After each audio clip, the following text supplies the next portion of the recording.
Hello everyone, welcome to Mam Creations. So നമ്മൾ ഇന്ന് മുതൽ ഒരു 10 ഡേയ്സിലേക്ക് ക്യൂട്ട് ആൻഡ് സിമ്പിൾ ആയിട്ടുള്ള കുറച്ച് ക്രോഷറ്റ് പ്രൊജക്ട്സ് ഞാൻ പരിചയപ്പെടുത്തി തരികയാണ്.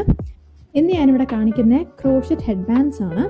ഫുള്ളി ക്രോഷറ്റ് ഹെഡ് ബാൻഡ്സ് അല്ല, പക്ഷെ നമ്മൾ ഫ്ലവേഴ്സ് ചെയ്തിട്ട് നൈലോൺ ഹെഡ് ബാൻഡ്സിൽ അത് ഫിക്സ് ചെയ്യുന്നതാണ്. ഏറ്റവും സിമ്പിളായിട്ട് നമുക്ക് ക്രിയേറ്റ് ചെയ്യാൻ പറ്റുന്ന ക്രോഷറ്റ് പ്രൊഡക്റ്റ് ആണ് ഈ ഹെഡ് ബാൻഡ്സ് എന്ന് പറയുന്നത്. നമ്മളിപ്പോൾ ഇവിടെ ഫസ്റ്റ്ലി ചൂസ് ചെയ്തേക്കുന്ന ഒരു പിങ്ക് കളറിലെ പഫ് ഫ്ലവറാണ്. ഇത് ഞാൻ ഫുള്ളി കാണിക്കുന്നില്ല, ജസ്റ്റ് അതിൻ്റെ ഓരോ സ്റ്റെപ്സിൻ്റെ ചെറിയ ചെറിയ ഷോർട്ട്സേ കാണിക്കുന്നുള്ളൂ. കാര്യം ഇത് ചെയ്ത് വരുമ്പം കുറച്ച് ടൈം എടുക്കും. നിങ്ങൾക്ക് കാണണമെന്നുണ്ടെങ്കിൽ യൂട്യൂബിൽ ഇതിൻ്റെ ട്യൂട്ടോറിയൽ കിടപ്പുണ്ട് പഫ് ഫ്ലവറിൻ്റെ. സോ അത് വാച്ച് ചെയ്താൽ എങ്ങനെ പഫ് ഫ്ലവർ ചെയ്യുന്നതെന്നുള്ളത് കാണാനായിട്ട് പറ്റും. പഫ് ഫ്ലവർ ചെയ്തിട്ട് നമ്മൾ അതിനൊരു ആഡ് ഓൺ, ഒരു ഭംഗി കൂട്ടാനായിട്ട് നമ്മൾ ബീഡ് യൂസ് ചെയ്യുന്നുണ്ട്, പേൾ ബീഡ്സ് യൂസ് ചെയ്യുന്നുണ്ട്. അതിന് ഒന്നെങ്കിൽ പേൾ ബീഡ്സ് നിങ്ങൾക്ക് യൂസ് ചെയ്യാം, അല്ലെന്നുണ്ടെങ്കിൽ പഫ് ഫ്ലവറിൻ്റെ സെൻറ്ററിൽ നമുക്ക് ക്രോഷ്യ വെച്ച് തന്നെ അതിൻ്റെ ഒരു സെൻറ്റർ പോർഷൻ നമുക്ക് ചെയ്തെടുക്കാനായിട്ട് പറ്റും.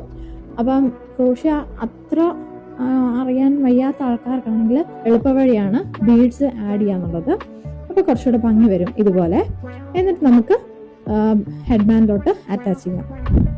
ഈ നൈലോൺ ബാൻഡ്സ് അത്യാവശ്യം സ്ട്രെച്ചബിൾ ആണ്, അതുകൊണ്ട് എല്ലാവർക്കും യൂസ് ചെയ്യാൻ പറ്റുന്ന ഹെഡ് ബാൻഡ്സ് ആണ്. Thank you.